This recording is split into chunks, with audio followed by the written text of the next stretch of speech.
গরমে মানুষ মারা যাবে আমাদের মতো নাতিশীতোষ্ণ দেশে, এটা খুবই অন্যায়। আপনি আসলে নগরবাসীকে এক ধরনের এয়ার ফ্রায়ার ব্যবস্থা করে দিতেছেন, এটা একটা খুবই কমন সেন্স। হ্যাঁ, এই ধরনের তামাশা বন্ধ করা উচিত।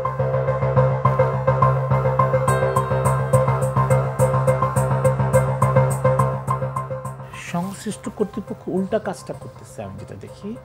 যেমন ধরেন আমাদের যে জ্বালানি তেল যেটা দিয়ে আমরা গাড়ি চালাই, সেখানে সিসার পরিমাণ যত বেশি থাকবে ওইটার মধ্যে গ্যাস এবং টেম্পারেচার বৃদ্ধির সম্ভাবনা তত বেশি থাকবে।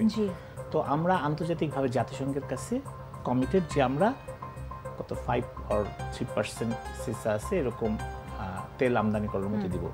রিসেন্টলি কম দামে আনার উসিলায় এই সিসার পরিমাণটা বাড়িয়ে দেওয়া হয়েছে। সো তার মানে আমরা আরো উত্তপ্ত করার ব্যবস্থা করতেছি। ঢাকা শহরে যে কয়েক লক্ষ গাড়ি চলে সেগুলো সবগুলো এই বাড়তি সিসার তেল দিয়ে চলবে, ফলে এটা তাপ বাড়াবে। 1 2 নাম্বার, আপনি যদি গ্লোবাল ফরেস্ট ওয়াচ রিপোর্ট দেখেন, আমাদের গাছপালা আমাদের কিন্তু বাড়াইতে হবে। মিনিমাম আমাদের জাতিসংঘের কাছে আমরা কমিটেড 30% গাছ থাকতে হবে। সিটিতে আমরা মাত্র 5.6%, 9%, যেটা অন্যান্য যদি কনটেক্সট দেখেন তাহলে মাত্র 2%। এটা রেগুলার বেসিসে কমতেছে গাছের সংখ্যা। ফুটপাতের 2 পাশে গাছ আপনি খুঁজেও পাবেন কিনা সন্দেহ হচ্ছে, খুবই কম। রিসেন্টলি শুনলাম একটা ছাত্র সংগঠন থেকে 5 লক্ষ গাছ লাগাবে। যখন এই গরমের মধ্যে মানুষ নিজেই বাঁচতেছে না, হিট স্ট্রোকে মারা যাচ্ছে, এবং গাছ লাগানোর সবচেয়ে প্রপার টাইম হচ্ছে বর্ষাকাল, জুন জুলাই সময়টাতে মাটি নরম হয়। এটা একটা খুবই কমন সেন্স। হ্যাঁ, এইটা বোঝার জন্য কোনো সায়েন্স পড়াশোনা কিচ্ছু লাগে না। তো গাছ লাগাচ্ছে, এই গাছগুলো একটাও টিকবে না। হ্যাঁ, সময় খরচ হবে, একদম বিশ্ব রেকর্ড করবে, এক ধরনের আমি বলবো যে একটা তামাশা এটা। হ্যাঁ, সো এই ধরনের তামাশা বন্ধ করা উচিত। আরেকটা জিনিস হচ্ছে যে ধরেন এই যে কুলিং এফেক্ট তৈরি করার জন্য বিভিন্ন বড় বড় গাড়ি আনা হয়েছে, এগুলো দিয়ে পানি ছেটানো হচ্ছে বিভিন্ন জনবসতি এলাকায়। এখন ধরেন আমি একটা গুরুত্বপূর্ণ দলিল কাগজ নিয়ে যাচ্ছি, তো আমি জানি না আমার উপরে দেখে পানি মারল, কি হইলো? 1 2 নাম্বার, এটা সায়েন্টিফিক্যালি কত রং দেখেন যে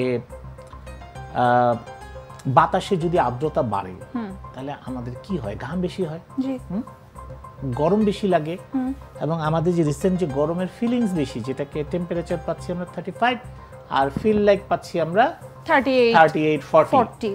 এটার অন্যতম কারণ তো বাতাসে আর্দ্রতা বেশি, গাছপালা কম, এবং আর্দ্রতা যদি বাড়ে কোথা থেকে? বাতাসে যত পানি ছিটাবেন তত বেশি আর্দ্রতা বাড়বে। তার মানে আপনি আসলে নগরবাসীকে এই প্রচন্ড গরমের মধ্যে যখন আপনি এসির বাতাসের মধ্যে পানি ছাড়তেছেন, আপনি আসলে এক ধরনের এয়ার ফ্রায়ার ব্যবস্থা করে দিতেছেন। মানে বাতাসটা গরম হয়ে আপনাকে কিছুক্ষণের জন্য ওইটা হয়তো আপনাকে কুলিং ইফেক্ট দিবে, একটু পরিবেশটাকে ঠান্ডা করবে, কিন্তু কিছুক্ষণ পরেই ওইটা যখন জলীয় বাষ্প হয়ে বাতাসে মিশে যাবে তখন কিন্তু ওইটাকে আপনাকে আরো বেশি একটা উত্তাপ তৈরি করবে। ঢাকা এত বড় একটা শহর, এত বিগ ইনফ্রাস্ট্রাকচার এখানে হয়ে আছে, আপনি চাইলে এখানে হয়তো নতুন করে অনেক কিছু করতে পারবেন না, কিন্তু গাছ তো আপনি লাগাইতে পারবেন।